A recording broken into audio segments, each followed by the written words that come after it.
2016-17 જે પ્રધાનમંત્રી પાક વીમા યોજના આવી, આ યોજના આવ્યા પછી 2016-17 છે એ દુષ્કાળગ્રસ્ત વર્ષ હતું, 17-18 અતિવૃષ્ટિવાળું વર્ષ હતું, પાછું 18-19 દુષ્કાળગ્રસ્ત વર્ષ હતું અને 19-20 જે છે એ અતિવૃષ્ટિ અને કમોસમી વરસાદના ખેડૂતો ભોગ બન્યા હતા। આ યોજના 4 વર્ષ અમલમાં રહી, 4 વર્ષ કાં તો દુષ્કાળ અથવા તો અતિવૃષ્ટિ કમોસમીના ખેડૂતો ભોગ બન્યા છે। 4 વર્ષે સરકારે દુષ્કાળગ્રસ્ત જે વર્ષ હતા એ દુષ્કાળગ્રસ્ત ગામોને જાહેર કર્યા છે। સરકારે લાખો રૂપિયાનું પેકેજ જાહેર કર્યું છે અને તેમ છતાં સરકારે જે પેકેજ જાહેર કર્યું એટલોય ખેડૂતોને પાક વીમો નથી આવ્યો। એટલે ખેડૂતોને શંકા ગઈ, ખેડૂત આગેવાનોને શંકા ગઈ, એટલે સૌ પહેલાં અમે દેવગઢ અમરગઢના પાક વીમાના પત્રકો અને હિસાબો જાહેર કર્યા અને એ મુજબ પ્રતિ હેક્ટરે 60,000 રૂપિયા ખેડૂતોના હકના જે મળવાપાત્ર હતા એનો ભ્રષ્ટાચાર થઈ ગયેલો સામે આવ્યો। ત્યારબાદ મૂડી અને માણાવદરના પાક વીમાના પત્રકો અને હિસાબો જાહેર કરી અને ખેડૂતો આગેવાનોએ કહ્યું કે માણાવદરની અંદર 76,000 રૂપિયા પ્રતિ હેક્ટર પાક વીમો મળવાપાત્ર હતો, મૂડીની અંદર 56,000 રૂપિયા પ્રતિ હેક્ટર પાક વીમો મળવાપાત્ર હતો, જે ખેડૂતોને નથી મળ્યો। ખેડૂતો આગેવાનો ગુજરાત હાઈકોર્ટમાં ગયા। ગુજરાત હાઈકોર્ટમાં સરકારે ખેડૂતના બદલે વીમા કંપનીને ફેવર કરતી એક પિટિશન પણ જે એફિડેવિટ દાખલ કર્યું છે એ રતનસિંહ ડોડિયા ખેડૂત આગેવાન છે એ કહેશે।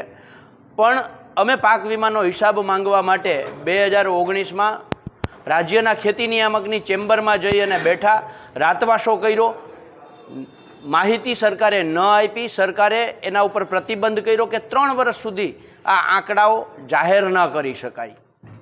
3 વર્ષ અમે રાહ જોઈ, ફરીથી આરટીઆઈ કરી, કોંગ્રેસના આગેવાનોએ ફરીથી જિલ્લા સંકલન સમિતિમાં પ્રશ્નો પૂછ્યા, જવાબ ના મળ્યો। આપ સૌ જાણો છો જૂનાગઢમાં ધારાસભ્ય શ્રી અરવિંદભાઈ લાડાણી અને કિસાન કોંગ્રેસની ટીમ છે એ મખેની પાસે જ્યારે માંગવા ગઈ માહિતી ત્યારે એમણે પણ ગોળ ગોળ જવાબો આપ્યા હતા। એટલે અમે રાજ્યના ખેતી નિયામક પાસે 4 ધારાસભ્યો, કિસાન કોંગ્રેસની ટીમ ગઈ, ખેડૂત આગેવાનો ગયા, એમણે પણ ગોળ ગોળ જવાબ આપ્યો। એટલે અમે છેલ્લે જે ખેડૂતોએ ગ્રામ સમિતિમાં કામ કર્યું હતું, સહકારી મંડળીના આગેવાનોએ ગ્રામ સમિતિમાં કામ કર્યું હતું, એમની પાસેથી પાક વીમાના ગામ લેવલે જે ક્રોપ કટિંગ થયા છે, મારી પાછળ આમાં તમે જોઈ શકો છો, આ એક ગામ છે, એ ગામની જે ક્રોપ કટિંગ થયેલું છે એના જે તારીજ અમને ગામ લોકો પાસેથી, વીમા કંપનીમાંથી એ સમયે જે લોકો કામ કરતા હતા એમની પાસેથી જે આંકડા મળ્યા એ મુજબ આજે અમે ભેસાણ તાલુકાની 35 ગામોના પાક વીમામાં કયા ગામમાં કેટલો ભ્રષ્ટાચાર થયો છે એનું આજે અમે સામે મૂકીએ છીએ અને જાહેર માધ્યમોના માધ્યમથી સરકારને ચેલેન્જ સાથે કહીએ છીએ કે જો તમે ભ્રષ્ટાચાર ન કર્યો હોય, પાક વીમા કંપનીઓ સાથે તમારી ભાગીદારી ન હોય તો તમે પાક વીમાના પત્રકોને પ્રતિબંધિત જે કર્યા છે એને જાહેર કરવામાં આવે, એટલે દૂધ અને દૂધનું પાણી થઈ જશે।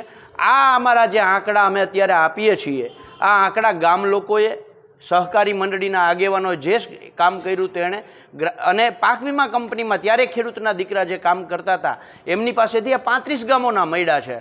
પણ જૂનાગઢ જિલ્લાના એક તાલુકાના એક ગામના એ મગફળીનો પાક વીમાની વાત હોય, કપાસ પિયતની વાત હોય, કપાસ બિન પિયતની વાત હોય, વર્ષ 2016-17, 17-18, 18-19, 19-20 4 વર્ષની અંદર તમામ પાકોની અંદર દુષ્કાળગ્રસ્ત અતિવૃષ્ટિનો ભોગ ખેડૂતો બન્યા છે। તમે જોઉં 77,000 એવરેજ આવે છે, પ્રતિ હેક્ટરે 77,000 રૂપિયા ખવાઈ ગયા છે, ચવાઈ ગયા છે, જે ખેડૂતોને મળવાપાત્ર હતા। આ 35 ગામોનું લિસ્ટ અમે અહીંયા આપીએ છીએ, આ એક ગામ સમજાવવા માટે આપ્યું છે। એવી જ રીતે 35 ગામો આવી રીતે ભોગ બન્યા છે। એટલે સરકારને વિનંતી કરીએ છીએ કે પાક વીમાના પત્રકો, હિસાબો આરટીઆઈમાં માંગવાથી આપવામાં આવે। જો તમે નથી આપતા એનો અર્થ એવો કે તમે ભ્રષ્ટાચાર કર્યો છે। જો ભ્રષ્ટાચાર ન કર્યો હોય તો પત્રકો આપો, જાહેર ખેડૂતો પણ પોતાનો હિસાબ કરી શકે। આરટીઆઈમાં આપો, શું કામ પ્રતિબંધિત છે? આરટીઆઈમાં ધારાસભ્યોશ્રીને જિલ્લા સંકલન સમિતિમાં આપો, શું કામ પ્રતિબંધિત કરી રાખ્યા છે? સરકાર જો આ પાક વીમાના પત્રકો આપે, હિસાબો આપે તો બહુ સ્પષ્ટ છે 4 વર્ષમાં હજારો કરોડોનો, ઓછામાં ઓછો 35,000 થી 40,000 કરોડનો ભ્રષ્ટાચાર બહાર આવે એમ છે। સરકાર 2,000 રૂપિયા 3-4 મહિને 2,000 રૂપિયા આપી અને દાન કરવાની અથવા તો મોટી મોટી સુફિયાણી વાતો કરે છે ખેડૂતોને સહાય કરવાની। 35,000 કરોડ રૂપિયા ખેડૂતોના એક વર્ષે ખેંચી લઈ અને સામે 6,000 રૂપિયાનું સહાય કરવી, આ તો એવું થયું કે મારી કોઈક આંખો ફોડી નાખે અને ચશ્માનું દાન કરે છે. આ સરકારની નીતિ જે છે એ બહુ સ્પષ્ટ છે કે ખેડૂતોની આંખો ફોડી અને ચશ્માનું દાન કરી અને એના ગુણગાન કરવા. અને ચશ્મા કેવા? તાકે ધર્મના ચશ્મા. ચશ્મા કેવા? તાકે જ્ઞાતિ જાતિના ચશ્મા. એટલે ખેડૂત છે આ જ્ઞાતિ જાતિ ધર્મને જોયા કરે અને એનો મૂળ મુદ્દો જે છે પાક વીમો, જમીન માપણી, આ ભૂલી જાય.